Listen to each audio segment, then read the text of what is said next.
Mji wa Dodoma wakati wowote kutoka sasa atakuwa ni mwenye kuingia katika bunge hilo na kulihutubia rasmi kutoka maeneo ya Dodoma.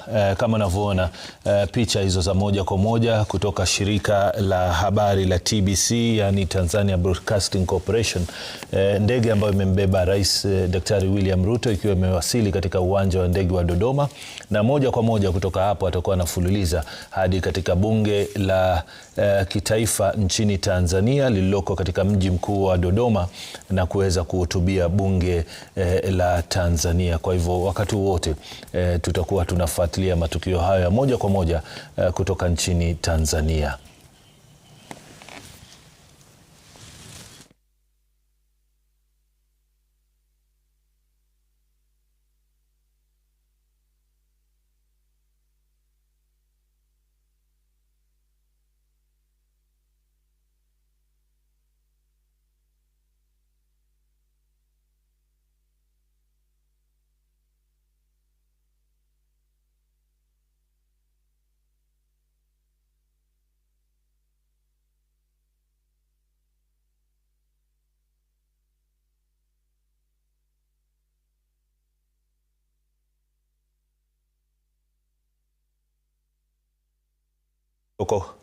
Maafisa kutoka upande wa serikali ya Kenya na vile wakiwa wanatangamana na wengine kutoka Tanzania wakiwa wanasubiri tu kumlaki Rais William Ruto kutoka kwenye ndege baada ya kutokea Dar es Salaam nchini Tanzania alipokuwa jana na mkutano kirasmi na Rais Mama Samia Suluhu Hassan, na hii leo anatazamiwa kuwa katika siku yake ya pili ya ziara rasmi hii, na ikiwa shughuli muhimu kwa siku ya leo ni kuweza kuhutubia bunge la kitaifa nchini Tanzania katika mji wa Dodoma.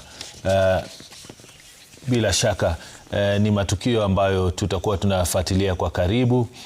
Nafasi hii ambayo amepewa Rais William Ruto kuhutubia bunge nchini Tanzania ni sawia na nafasi aliyopata Mama Samia Suluhu Hassan, rais wa Tanzania, miaka 5 iliyopita kuweza kuhutubia bunge la kitaifa hapa nchini Kenya, jijini Nairobi.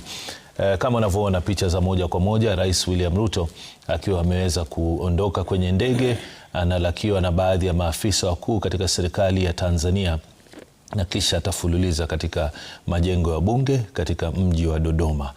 Picha unazoona ni za uwanja wa ndege wa Dodoma.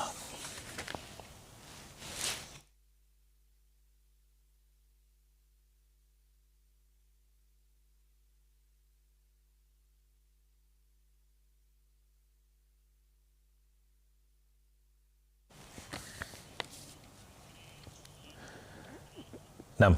Mtazamaji, tutarejea nchini Tanzania huko Dodoma punde tu rais atakapofika katika majengo ya bunge na kuanza hotuba yake rasmi kuweza kusikiliza ni yapi atakayokuwa anasema. Manake katika safari hii nafikiri cha mno ni kuzungumzia utangamano na mshikamano miongoni mwa mataifa haya mawili, Tanzania na Kenya. Hayo ni ya baadaye, lakini kwa sasa ripoti ya utafiti